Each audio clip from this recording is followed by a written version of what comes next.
Aimé Benjamin Fleuriot, c'est un jeune homme qui est né à La Rochelle. Il est né à La Rochelle, dans une famille qui était une famille de protestants, assez aisés, parce qu'ils avaient des activités bourgeoises, je dirais, de vente, de négoce, de commerce, de raffinerie, de sucre, des choses comme ça. Et il se trouve qu'il avait un oncle plutôt, aux îles, comme on disait autrefois, c'est-à-dire à Saint-Domingue, la plupart du temps.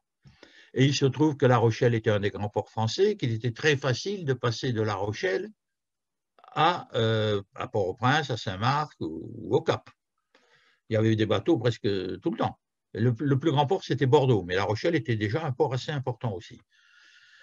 Ce qui s'est passé, c'est que le père d'Aimé Benjamin Fleuriot a fait faillite à La Rochelle dans ses affaires. Il a fait faillite. Et quand on faisait faillite en France, on était à l'époque un criminel. On était jugé comme un criminel et c'était déshonorant et on ne pouvait plus appartenir à la bonne société. Et voilà, bon.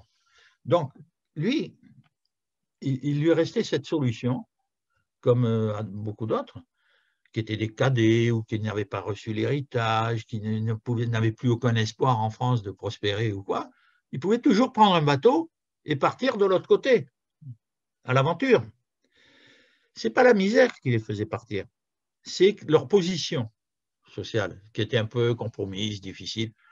Par exemple, un jeune homme qui avait fait un peu des frasques, hein, qui avait abusé, par exemple, une jeune fille qui ne voulait pas l'épouser, mais qui l'avait laissée enceinte, etc. Ça pouvait déplaire dans certains milieux, et pour ne plus entendre parler de lui, hop, on l'envoyait de l'autre côté, là-bas, aux îles. Ou parce qu'il avait mis la main dans le tiroir caisse, qu'il avait pris de l'argent. On l'avait placé chez un oncle à Bordeaux pour travailler, et puis il avait volé un peu, ou alors il jouait, il dépensait tout l'argent au jeu, vous voyez. Donc, c'est pour ça qu'on a eu toutes sortes de gens qui sont partis comme ça. Mais pour revenir à Benjamin Fleuriot, lui, quand son père a fait faillite, il avait 20 ans. Il a dit, ben moi, je ne pourrai plus jamais rien faire à La Rochelle. Le nom de Fleuriot est maudit, si vous voulez, puisqu'il y a eu une faillite. Il est parti rejoindre son oncle, qui s'appelait Fleuriot aussi, mais qu'on appelait là-bas aux îles Chassot. Chassot. Fleuriot dit Chassot. Bon. Et cet oncle, il était sur une plantation qui était du côté de Montrouy, un des 7 moulins de Montrouy. Il y avait 7 moulins à Montrouy pour faire du sucre. C'est un moulin qui est très connu, parce qu'il s'appelait Deluger. Ça a été le premier endroit où est arrivé Aimé Benjamin Fleuriot en Haïti, sur l'habitation d'Éluger ou Deluger. C'est la même chose, qui a appartenu ensuite au Nadal et à une autre famille, et qui est devenu ensuite le club méditerranéen même.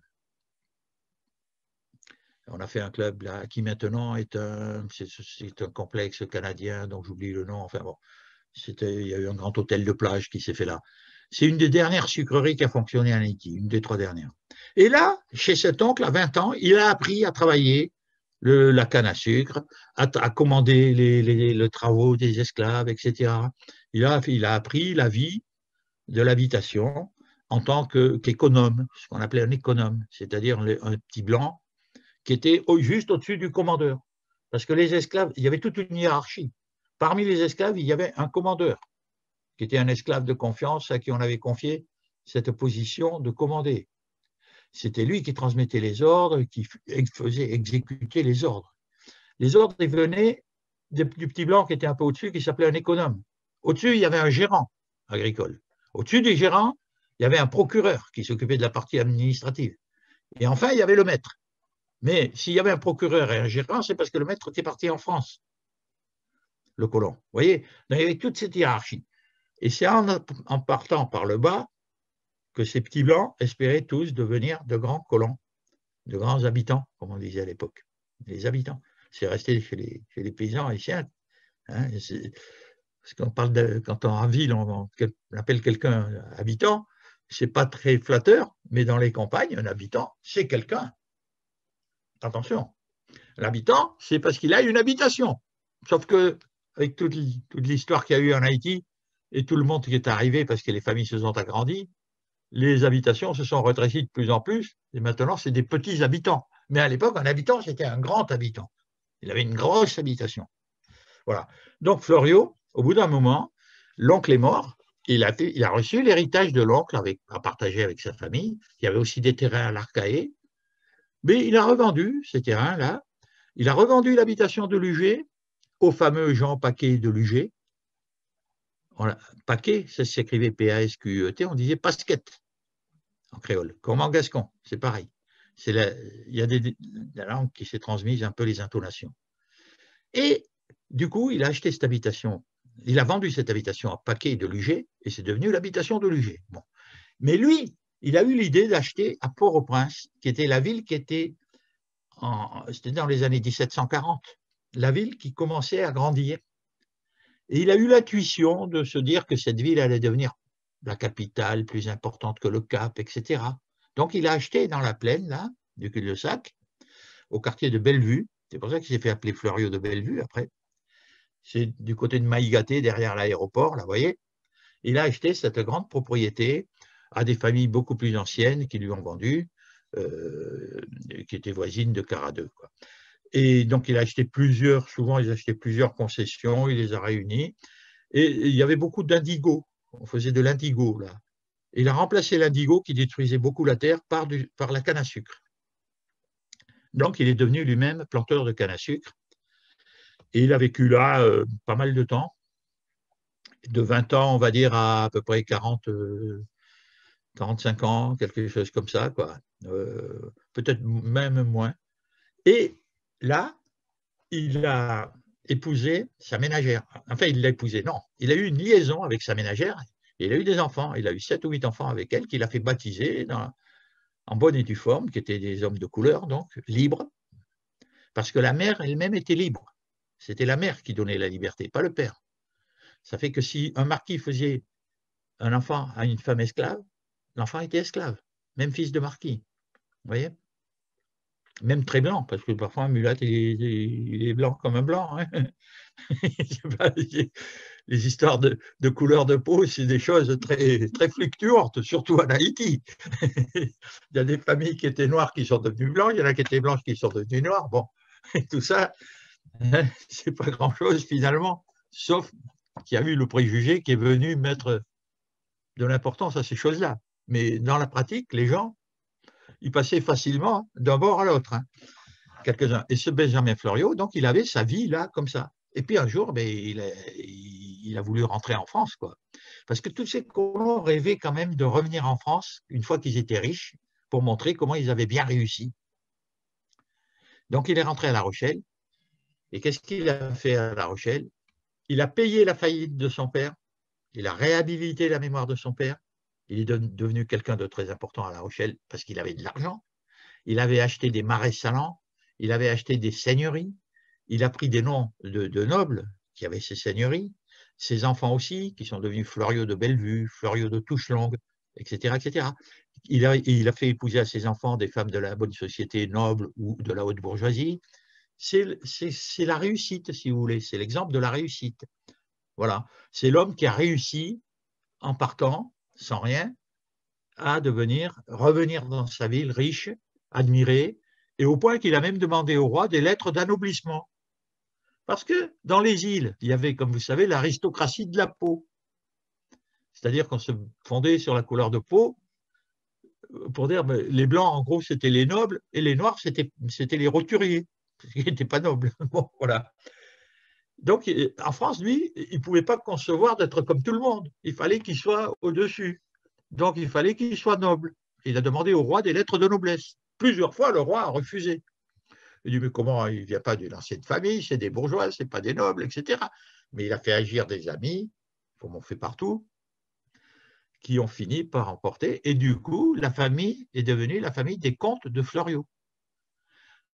Quand on a vendu la maison, l'hôtel particulier de Fleuriot à La Rochelle, qui est devenu le musée du Nouveau Monde aujourd'hui, la municipalité l'a acheté à la comtesse de Fleuriot, qui était une dame qui vivait là, qui était veuve, qui était très riche.